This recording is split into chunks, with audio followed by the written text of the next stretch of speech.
It's been a tough week, but I've had so much support from her friends, family, and it's made it a lot better. Hundreds gathered today to mourn and to remember the life of Trinity Gay. Long overdue, not just for our family, but everyone involved. After months of work, a memorial is unveiled to honor the forgotten at a Kentucky cemetery. And the Big Blue Nation was out in full force today for a popular SEC pregame show.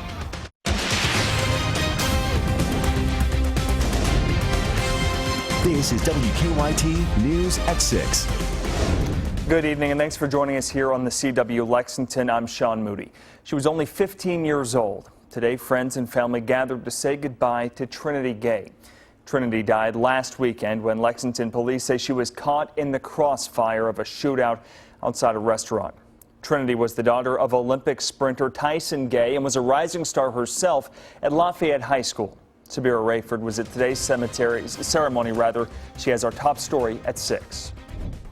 She was only 15, but it's clear that Trinity Gay touched a countless amount of lives. Today, the people that knew her best asked the community for change. Hundreds of people filled Southland Christian Church to say their goodbyes. The service was filled with special moments from those close to Gay honoring her memory. There were poems, songs, and heartfelt eulogies spreading Gay's legacy of happiness and kindness. Her family says Gay always had a smile on her face. Her grandmother told the story of how Gay told her father she was going to win a gold medal for him someday. Gay's father says Trinity was a hard worker. He says her passing has been tough, but the community support has helped. It's been a tough week, but I've had so much support from her friends, family, and it's made it a lot better with all the support from the community and the nation in the whole. Gay's burial will be Monday in Russellville. In Jessamine County, Sabira Rayford, WKYT. In a Facebook post last night, Trinity's father Tyson said he wants to explore ways to mentor and support Lexington's youth long-term to keep her spirit alive. 4 people have been charged in connection with Trinity Gay's murder, each with wanton endangerment. 2 of those men, 38-year-old Shazray Taylor and his son, 19-year-old DeMarcio Taylor, were each released on a $5,000 cash bond. 21-year-old Devonta Middlebrooks is still in jail. He's also charged with possession of a firearm by a convicted felon. 20-year-old Lamont Williams pleaded not guilty in court on Thursday. Police say they're still looking at evidence to try and figure out the sequence of events that led to Trinity's death. A man wanted for the murders of a Laurel County couple was arrested in Clay County today. Manchester police arrested 24-year-old Christian Roberts this morning. Roberts is wanted in Laurel County for the murders of Donnie and Sharon Jackson back in March 2015. Investigators found the couple's bodies at a burned home. They also say both of them had gunshot wounds. Deputies said Roberts, along with another man, Bradley Justin Lawson, killed the couple. They described it back at the time as a robbery gone bad. Lawson was already in the Laurel County Detention Center on an unrelated charge when deputies charged him with the murders earlier this year. It is starting to feel a little bit more like fall here in the Bluegrass. While the sun is out, temperatures have dropped and the chill looks to stick around for the weekend. Meteorologist Mike Linden joins us now with more on your weekend forecast. Well, Sean, it looks like that chill is going to stick with us at least through most of our day today. Tomorrow, well, that's a different ball game for us. But right now here across Kentucky, a beautiful, beautiful look no matter where you look, as temperatures again are right around that mid to high 50 mark. That is cooler than where we should be normally for this time of year. Jefferson County at around 61 degrees, Fayette County not that far away, 57 degrees. Most spots are right around that mid to high 50 mark, which is a good 10 degrees off from where we should be normally this time of year. For the rest of the evening, and especially for kickoff at Commonwealth Stadium, things are looking wonderful. Sunny skies just staying this way through the rest of the evening. Clear skies overnight as well. As far as your Sunday goes, we make a run at normal. Temperatures return to the mid to high 60s. But while most conditions will be pretty much near perfect, there will be something that returns on Sunday that could be quite pesky. I'll show you what that is coming up in about 10 minutes. Mike, thank you. Football fans are out at Commonwealth Stadium this evening, braving the chilly temperatures as UK takes on Mississippi State in just more than an hour. It's another big game for the Wildcats. Rob Bromley has more on tonight's matchup. Well, here we go with another big game for Kentucky. The Wildcats coming off a bye week, and they really need this game tonight against Mississippi State to stay in serious bowl contention. After the first 2 weeks of the season, certainly did not look good for Kentucky, but winning 3 of the last 4, things have really changed. The Cats have rested up with a bye, and they believe they've improved. A lot more confidence now. We're going to just take it like we take every game we have so far. We're doing good. And, we're just going to try to, just do the things we've been doing. We've been working more harder in practice. The coach has been coaching us harder on the little things. So a lot's been working for us. It'll be a 7:30 kick tonight here against Mississippi State. And there is one player on the Wildcat roster out of the state of Mississippi. That is offensive guard Bunchy Stallings. We will hear from him just a little bit later coming up in sports. For now, that's it from here on the field at Commonwealth Stadium. Back to you. Rob, thank you. Football fans gathered outside William T. Young Library at UK's campus this morning to show off their school spirit. The SEC Network broadcast their popular pregame show there today, and our own Mike Byer was there to see when the SEC Nation met up with the Big Blue Nation. Big Blue Nation was on full display this morning. And for good reason, as the SEC broadcasted its popular pregame show, SEC Nation, in front of the William T. Young Library on the UK campus. Every chance that we get to be outside, making some noise for our football team is an awesome opportunity. Super amped to have SEC Network here. We're 3 out of the last 4. It's looking good. It's nice out right now. We got a nighttime game tonight. Really excited to get out there and cheer the Cats on.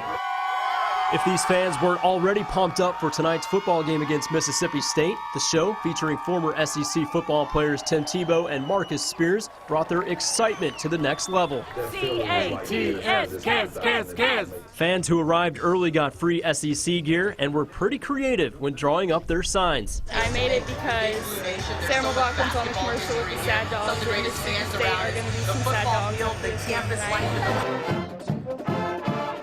With the team sitting at 3-3 and in second place in the SEC East, only trailing Florida by a game, these fans know how important tonight's game is. It's a big game tonight, turning point of the season. I'm really excited. I think it's going to be really good. We're coming from Florida.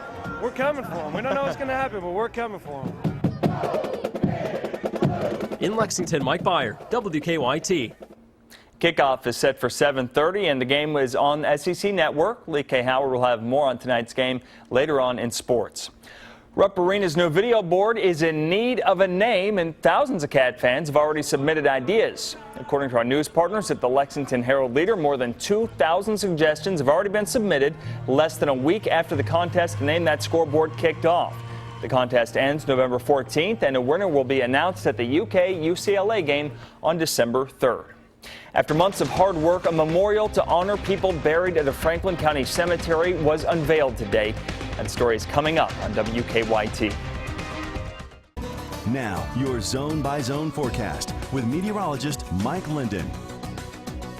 We are not far off from kickoff at Commonwealth Stadium, and could you ask for a better looking evening in Kentucky? As far as the feel, we're working on that, but as far as what it looks like, well, it looks really nice here in Lexington and across the Commonwealth of Kentucky as the skies stay quite clear. We are seeing the thicker cloud cover now beginning to push off eastward away from Ashland, and for the most part, all of Kentucky now really beginning to dry out and look quite nice. We take a look at the big picture here, and low pressure that brought us the dreary, gloomy conditions and wet conditions too on Friday, that has now pushed off toward New York and toward New England. What we are left with here in Kentucky is cooler, drier air, at least before things make a run at normal tomorrow. Right now, most spots still in the mid to high 50s. If you're running late to Commonwealth Stadium, or if you have to be outside this evening, be sure that you have that light jacket with you with temperatures in the mid to high 50s.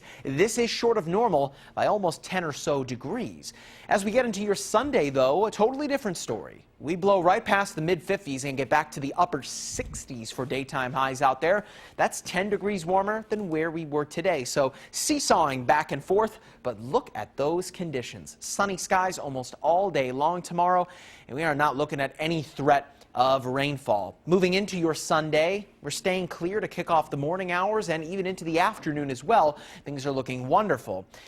As we head into the evening hours, though, and overnight into Monday, a cold front from the northwest makes a run at the bluegrass, but notice something. We're not seeing any active weather with that cold front. What we will find, though, with that cold front, some gusty winds. That's really the only thing getting in the way of an otherwise perfect day on Sunday. Starting early in the morning, a little breezy for us with winds around 15 or so miles per hour, but pushing into the afternoon and into the evening hours, getting up into that 30-mile-per-hour range. So a little gusty. If you plan on doing yard work outside and raking up some leaves, be sure that you put them in bags and get rid of them, because if you just leave a pile of leaves in your lawn tomorrow, odds are you'll once again be raking on Monday. The next few days looking fantastic. Again, whether it be you're heading out to Commonwealth Stadium tonight or you're heading out really at any point here the next few days, conditions are looking fantastic for us here moving forward.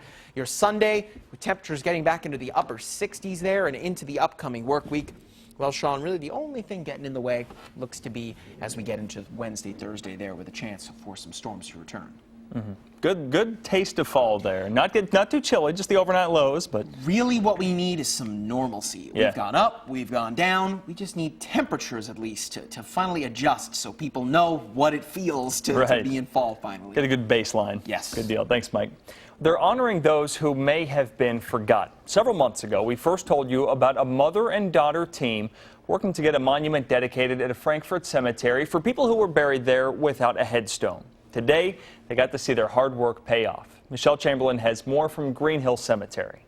Here we are nearly 4 months after the story first aired. Now this mother and daughter are watching their dedication and persistence pay off in a meaningful way here at Green Hill Cemetery.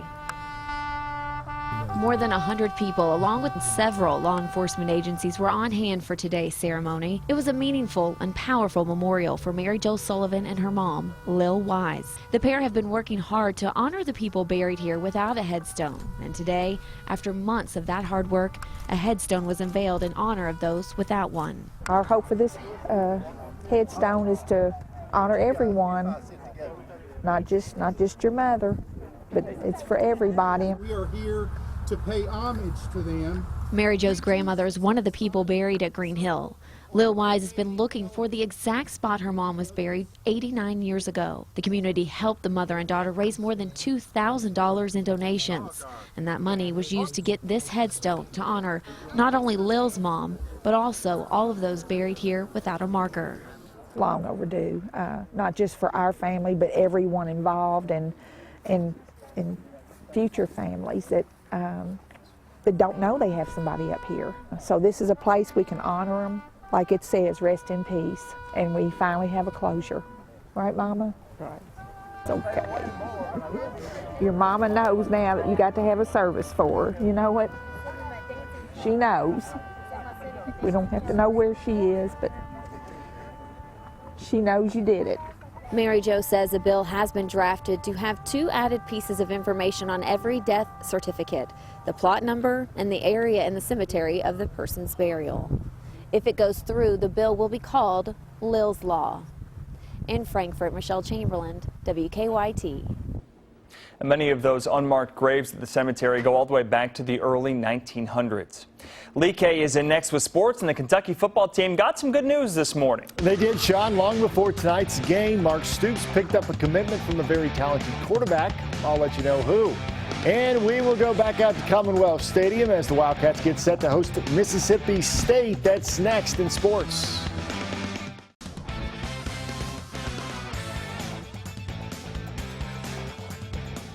It's been 2 weeks since the Wildcats were on the football field. Tonight, the Wildcats will look for a third conference win hosting Mississippi State. With more on the game, here's Rob Bromley at Commonwealth Stadium.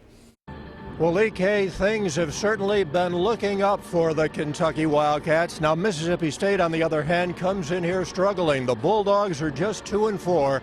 Now, the Wildcats are going for their 4th win of the season, their 3rd in the SEC. It'll be interesting to see how they play coming off the bye week. Bunchy Stallings is the only player from the state of Mississippi on the UK roster, and he knows this team can control its own destiny. Yeah, the opportunity is big for us now, and we realize that, man, we've never doubted ourselves from the jump. So we just gotta keep going, just keep playing, just try to win however many games we can, just prepare. like I said, preparation is key. So that's all we can do week by week. Prepare. That's it. So for the Wildcats, it is another big game, just like South Carolina was, just like Vanderbilt was. If the Cats win tonight, they would need just 2 more to become bowl eligible.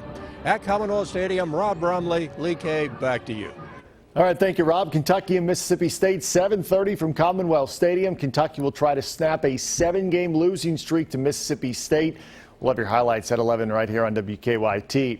The Kentucky football team received some good news early on this Saturday when 3-star quarterback Danny Clark committed to the Wildcats. Clark, who decommitted from Ohio State less than a month ago, delivered the news via Twitter.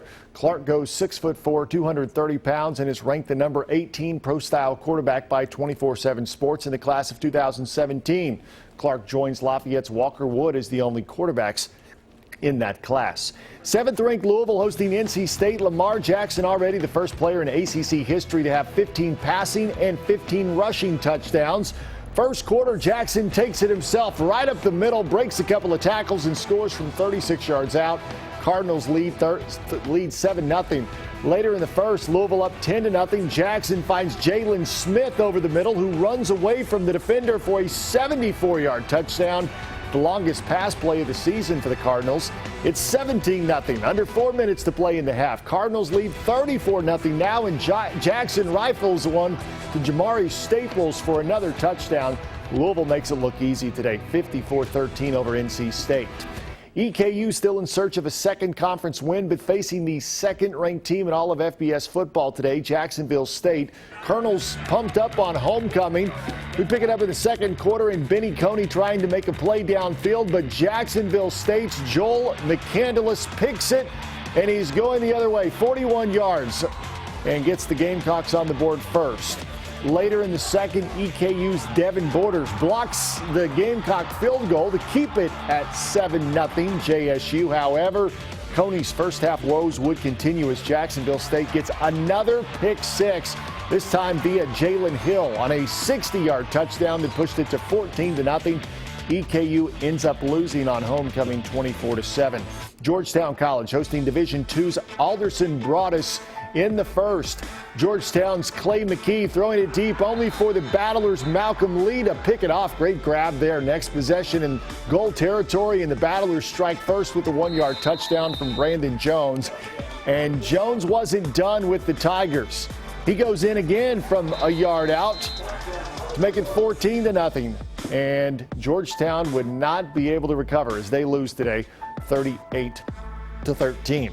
The blue team beat the white team 110-94 in last night's blue-white scrimmage, but the real winners are the entire Big Blue Nation because John Calipari looks to have assembled another unbelievably talented team, and it was a total team effort last night.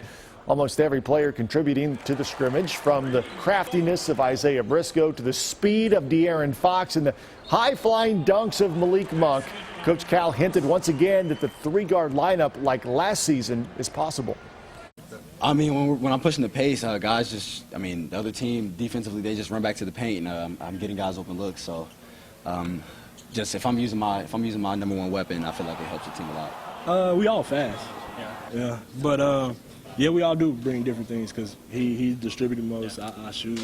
Briscoe get in the lane and distribute too. So it's gonna work out all well.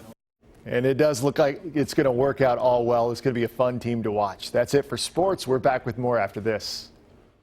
Tonight's Powerball jackpot is $151 million. Tuesday night's Mega Millions jackpot is $30 million. You got a few days left. You want to hit up Keeneland? It's going to be amazing weather for it. It was just beautiful to be outside in general. As far as the feel goes, maybe not so much. A little chilly for us today, and especially so later this evening in the 40s. But tomorrow looks fantastic, back to normal, and really sunny for you. A good day to get some yard work done, but watch out for some gusty winds later in the evening. Absolutely. Don't let the leaves blow too far down the way. No, all that work for nothing. Thanks for joining us. Our next newscast is at 11, and remember, the news is always on at WKYT.com.